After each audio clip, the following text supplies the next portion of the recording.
You know, my mother was a very uh, Proverbs 31 type of lady. If you read Proverbs 31, you'll see that this kind of woman is very dear to her husband. She's very industrious. She's very smart. She's always busy doing something good. Read Proverbs 31, verses 10 to 31, and you'll see a Ruth, but you'll also see Iva Goebel, because when she got that house at 226 North Madison Street, she immediately made it a boarding house for college students. And I was very fortunate to grow up in a little town with great big oak trees and a college campus where the Bible was taught and where the spiritual riches of the Bible permeated the culture and the society and the people, with many born again believers all around me.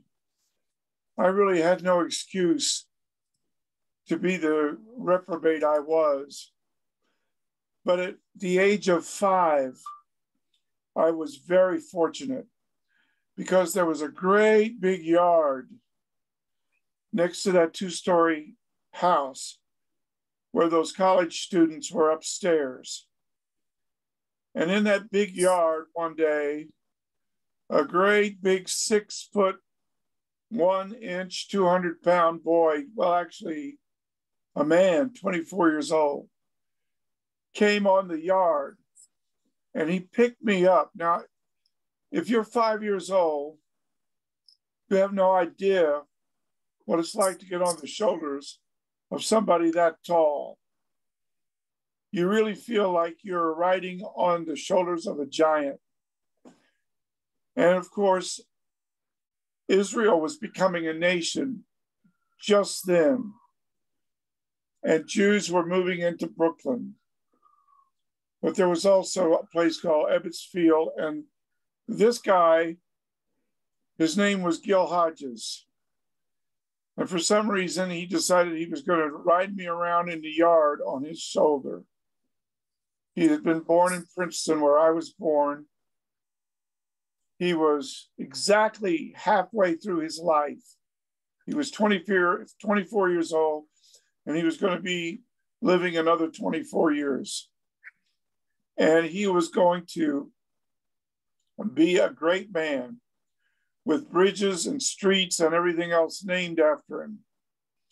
And he was going to be a man who would make a big impact on people.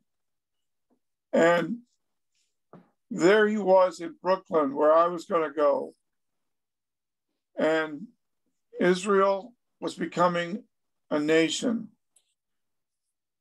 And it was 1948, and I was 5 years old. And here I was on his shoulders. Little could I see the vista of what was going to come for him and for me.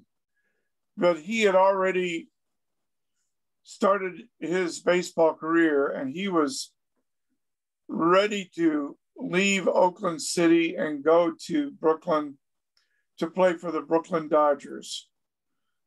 And last Sunday, he was admitted to the Baseball Hall of Fame. But on April the 2nd, 1972, just after I had gotten saved and gone into seminary and was studying the languages and the Jewish culture and working on what would become the Orthodox Jewish Bible, which in about 3 days will be uploaded to the servers of the United Bible Society and go into 240 nations. And all of that is a very heady thing that started in 1972. But that's when his life ended, on April the 2nd, Easter Sunday. He had been playing golf, and when he was crossing the street, he suddenly had a fatal heart attack. And when he died, thousands and thousands and thousands of people came to his funeral in Brooklyn. And Jackie Robinson and Roy Campanella and all these great baseball players who knew him said that they didn't know a finer man, that his death absolutely devastated them. Don Drysdale said, I didn't leave my apartment for 3 days. I didn't want to see anybody. I couldn't get myself to go to the funeral. It was like I had lost a part of my family. This man had a tremendous impact on so many people. And in Flatbush Avenue in Brooklyn, there were 10,000 mourners. And in the car, a crushed Carl Erskine said, Gil's death is like a bolt out of the blue. People were in shock. But many of these men were going to die themselves in a very short time of fatal heart attacks. But the point I want to make here is that whatever you might think you accomplish in this life, short though it may be, and our lives are very short, we never really do it. We are on the shoulders of others.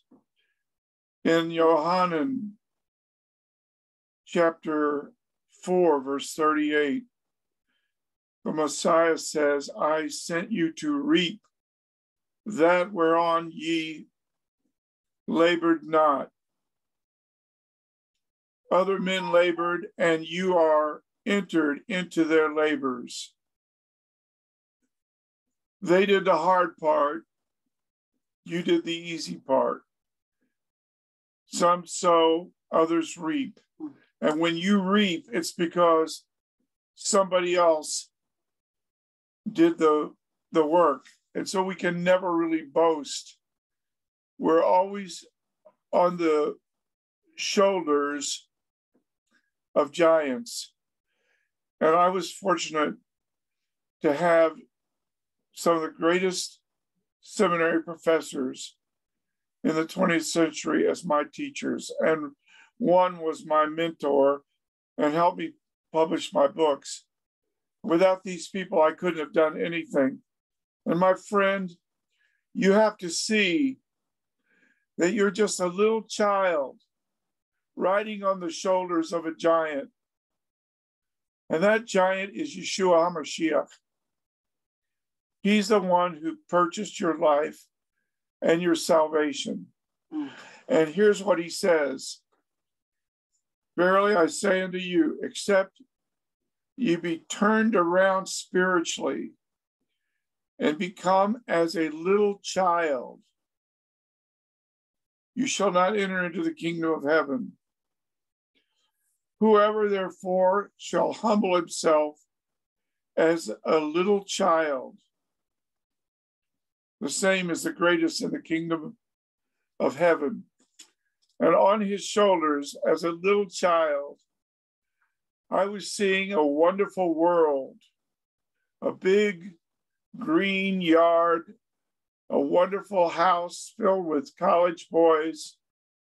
My mother was running a boarding house. There was excitement.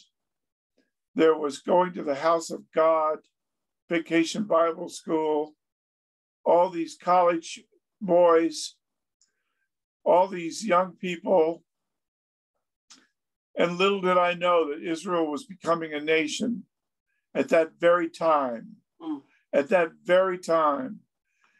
end time prophecies were being fulfilled, and that the word of God was going to go out to the millions, and that even a little child like me, in the mercy of God, would finally come to the Lord and finally have a little ministry in this area. And my friend, the Lord has a ministry for you. There's a reason you are in this world. Just as surely as there was a reason I was on the shoulders of Gil Hodges. He never saw his name in the Baseball Hall of Fame. No. It didn't happen till Sunday. And he's been gone since 1972. So he was a much greater man than he even realized.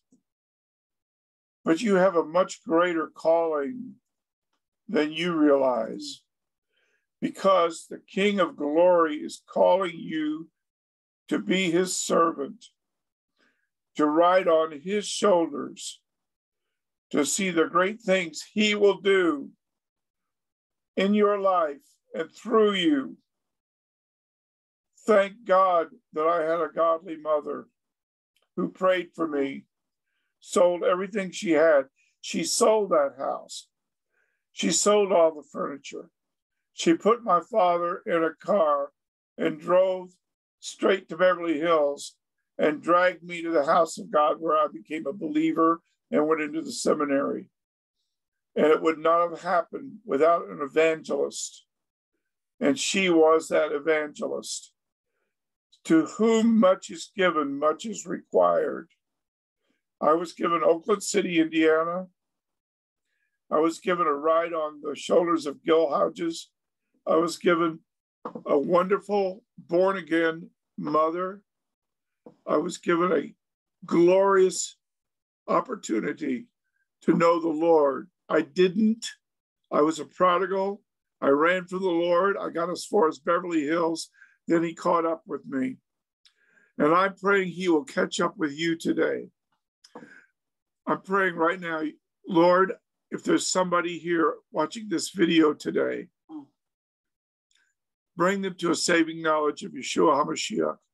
Let them humble themselves like a little child and take a ride on your shoulders, Lord, the King of the universe, and know the glory of serving you and letting the plan you have for each life unfold.